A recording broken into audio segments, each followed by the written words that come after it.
Welcome back to Movie Recaps. Today I will show you a drama film from 2005, titled The Prize Winner of Defiance, Ohio. Spoilers ahead. Watch out and take care. In 1956, in Defiance, Ohio, housewife Evelyn lives with her 10 children and her alcoholic husband Kelly. To help support the household, she uses a popular strategy among housewives at the time, contesting. She enters as many jingle-writing contests as possible and she's quite good at rhyming, but her real winning card is perseverance. By using her children's names, she enters each contest multiple times, which makes for much greater chances of winning. Kelly on the other hand works as a machinist in a factory, but his salary isn't very good and he spends a lot on booze.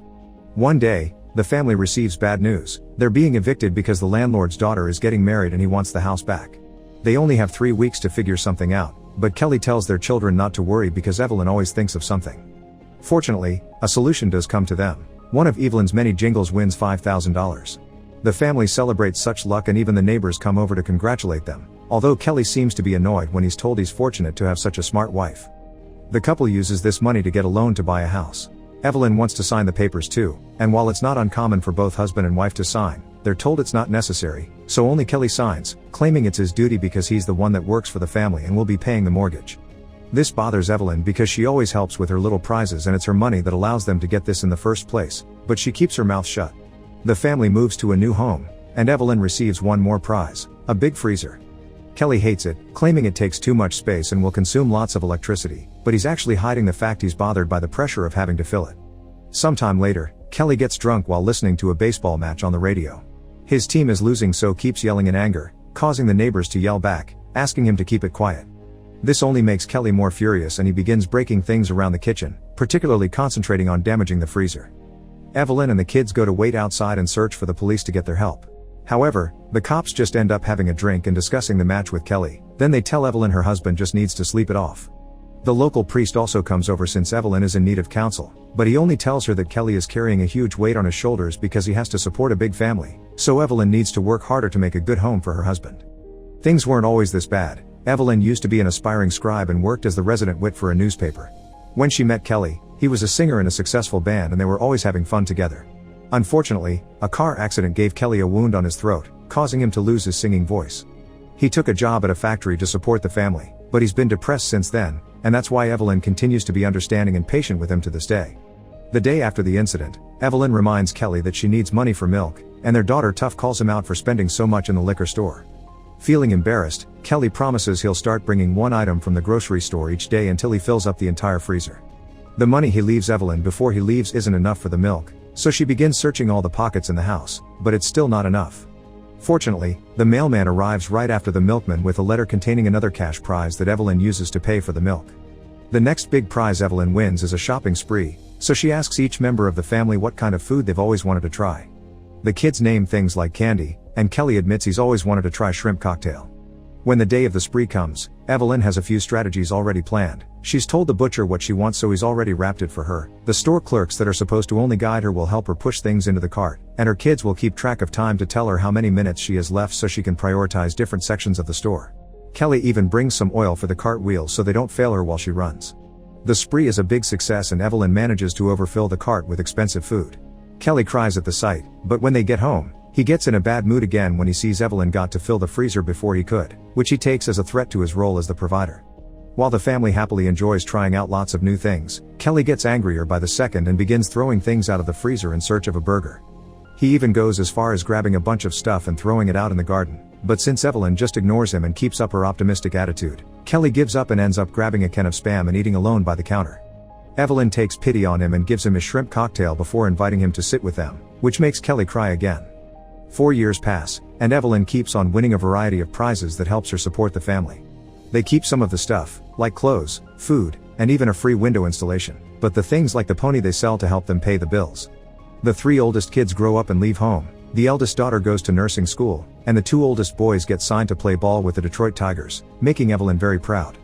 It's now 1960, and Kelly is having another bad night. While extremely drunk, he begins complaining about the hole they live in, saying that's why the kids left.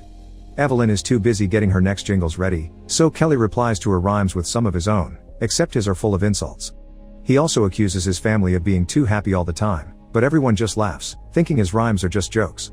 One afternoon, Kelly comes back early from work after spending money on more alcohol. When the milkman comes by, they don't have any money to pay him, so Evelyn has to convince him to leave them some milk until next week when she'll finally be able to pay again. The milkman agrees to give them another chance, but if he doesn't get the money next week, he'll cut Evelyn's house off his route for good. When Evelyn comes back inside with the milk bottles, Kelly begins yelling at her, saying he works hard while she just stays home writing rhymes. In his anger, he grabs Evelyn and makes her trip, which smashes all the bottles. The broken glass hurts Evelyn, so Kelly begins crying and apologizing, offering to drive Evelyn to the hospital. Tough cuts in and stops him, reminding him he was the one that hurt her. The other children go ask a neighbor for help, and the lady next door is the one that takes Evelyn to see a doctor. It's night by the time Evelyn returns with her hands all bandaged up.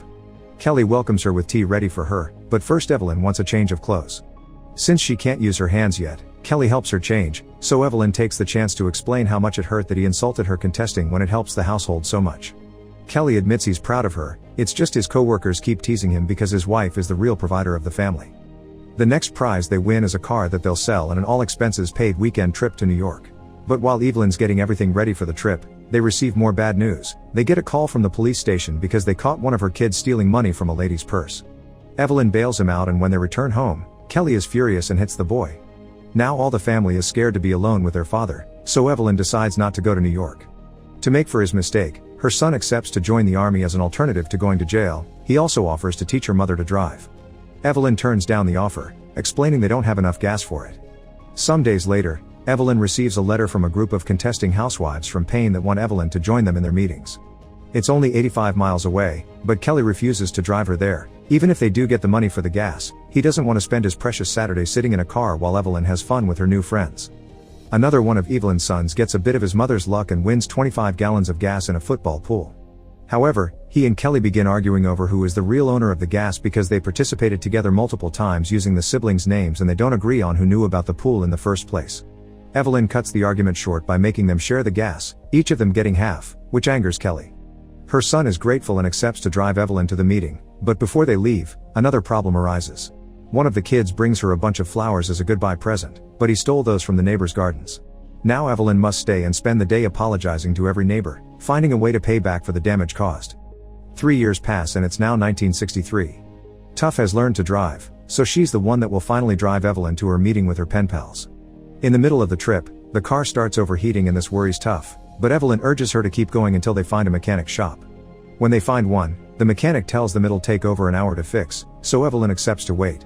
Tough is sure Kelly knew some parts were malfunctioning and didn't replace them on purpose, but Evelyn doesn't think he's mean, just careless.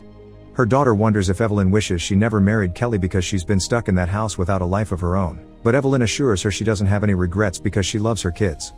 A few hours later, Evelyn finally makes it to her meeting and has a wonderful time with her fellow contesting housewives, sharing rhymes, reviewing each other's work, and discussing the fact contests will disappear in a year. They're so nice that the leader has saved the last contest entry form for Evelyn, because Dr. Pepper is offering good money for this one and she's the one that needs it the most. It's gotten late by the time Evelyn and Tough return home, and they find the front door locked. When they go around the back, they find all the kids in the garden. Kelly had taken them to the movies, but then he got tired of them and left them all outside. The back door is also locked, so Evelyn begins yelling for her husband, who opens the door and has the nerve to call out Evelyn for being a bit late. In his anger, he grabs Evelyn's arm, causing the kids to jump on him and pull him back to defend their mother. Evelyn finally snaps and throws a bowl of jelly at Kelly, which she makes sure he'll clean instead of the kids. Regardless of this mess, Kelly still has some surprises ready for the family. He's bought steaks for dinner, and a brand new desk for Evelyn so she can finally have her own place to work.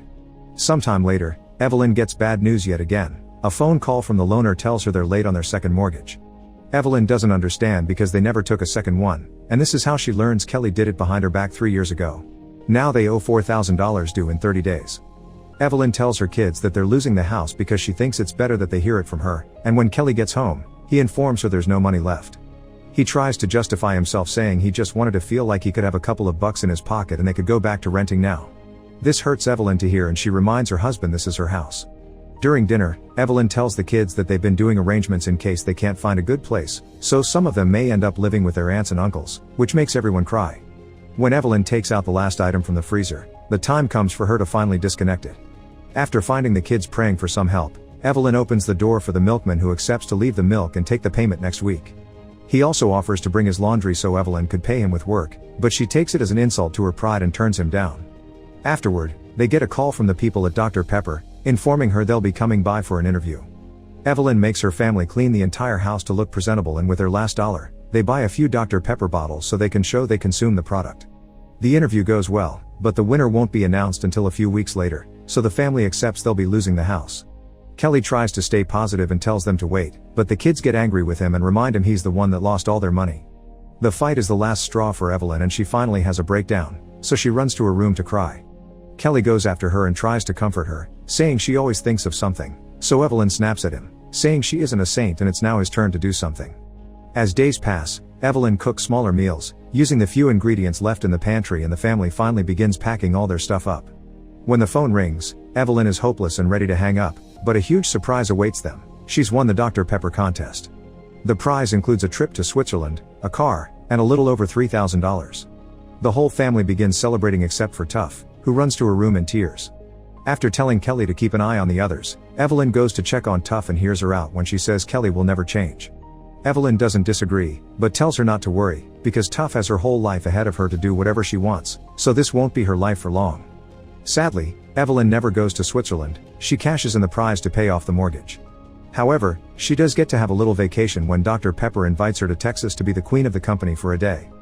This is the first time Evelyn gets to enjoy herself while someone else does the dishes and the bed. She never wins another contest or travels again after that, but she still lives a happy life watching her children grow up and leave the house to see the world on their own. Years later, Kelly is the first one to die, and Evelyn discovers he had deposited all his pension checks in a secret account for her, so she never has to worry about money again. When Evelyn dies too later, all 10 of her kids come to the house to see her off and take care of the family's belonging. Tuff, who has become a writer, keeps her mother's typewriter. The real kids all grew up to have good lives. Most of them got married and had children and grandchildren while keeping very good jobs.